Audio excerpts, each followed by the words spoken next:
So, Michael, you kind of got this started at school. It's interesting to hear that this began at school. And would you like to share a little bit about your experience and your experience with the Niger Delta? I would. Thank you. Is this working for you?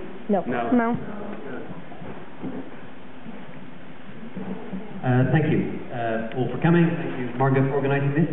Let me just pose a question to get us started. Maybe we can have a conversation around this.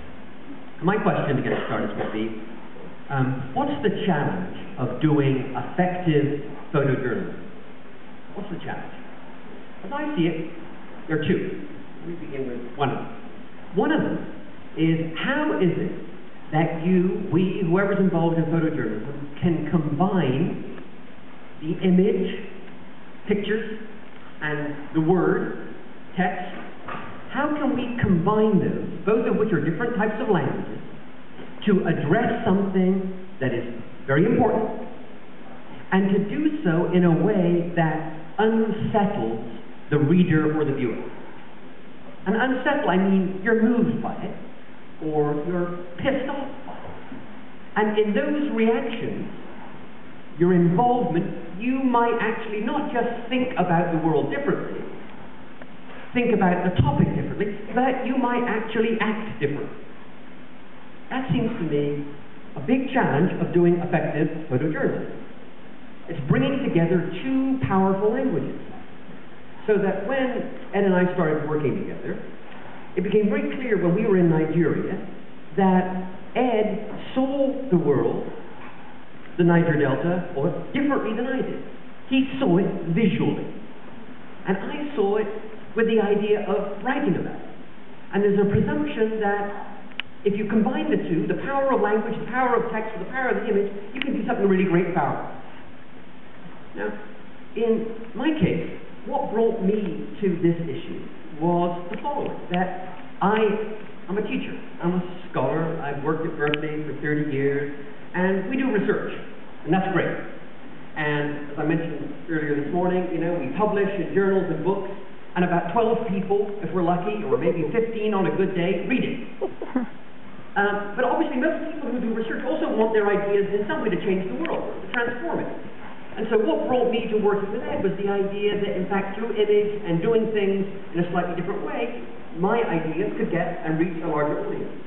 And the way in which we thought about doing that in these books here, around oil, around energy. Right? Oil is the fuel of our civilization. And moreover, it's not only the fuel of our civilization, in a sense, it's the fuel of many things now that we couldn't imagine doing without. Let's take, since you're all teenagers, personal mobility, your set of wheels. It's indispensable to the way in which, to a particular style of life.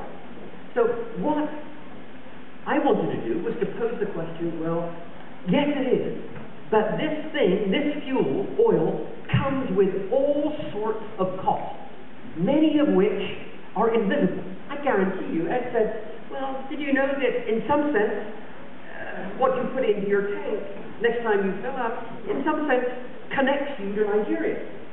It's true, 15% of all imports of oil into this country come from that part of the world. Right? And so and the costs of getting that oil there are probably relatively invisible to you.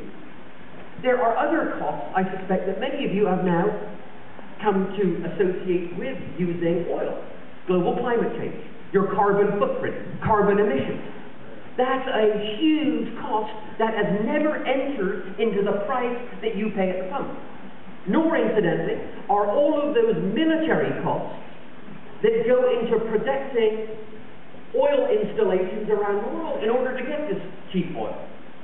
So this is one then part of a story about the costs of something so indispensable to our lives that you never really think about before. And the way that we did that was to pose it as an addiction. Like, very well, I said, you want to somehow, if you're doing critical photojournalism, how do you get people to think about it differently? How do you put them off kilter? How do you touch them in something? Well, if you pose a question like, we're addicted to this shit. We're addicted. We're addicts. That's a powerful place. What is addiction about? Addiction is about something at any cost. You're a drug addict, you're an alcoholic. Whatever the cost, you've got to get your fix. Whatever the cost. And so we try to explore the notion then of the addiction to oil. You have to have it, whatever the cost. Right now, we get a lot of that oil, incidentally, off the coast of Brazil in 2,000 meters of water, and the oil is 15,000 feet below in sediment. We anticipate getting oil and gas from the Arctic Circle, 5,000 meters of water. Those are the lengths that we will go to fulfill our addiction. Now, either you consider this to be an incredible technological achievement, or you consider it to be utterly mad. Well, what this was about was just an attempt to say one part of this story is about the hidden cost of that oil dependency, where the oil is coming from certain parts of the world, in this case Nigeria. Now, we'll have a chat in a second. You tell us whether it worked, whether it was powerful, whether it moved you in some way, whether it raised you. But that, it seems to me, is one of the challenges of doing photojournalism. That's one. The second thing I'll just leave you with comes back to Ed's provocation at the beginning. You can do this stuff, but how do you get it to reach an audience? Ed said he doesn't do business the way that he did 30 years ago. 10 years ago. I mean, you know the story, right? Newspapers are going out of business. There aren't 15 National Geographic magazines anymore. National Geographic is barely hanging on. So you've got to now figure out how to multimedia pieces or doing what is contained in this book can reach an audience anymore. And Ed I'm sure we'll talk about that. And it concerns you, students who might be interested professionally in going into this arena. What does it imply anymore? What are the venues? How can you begin to get that stuff out there? That's a second and huge challenge.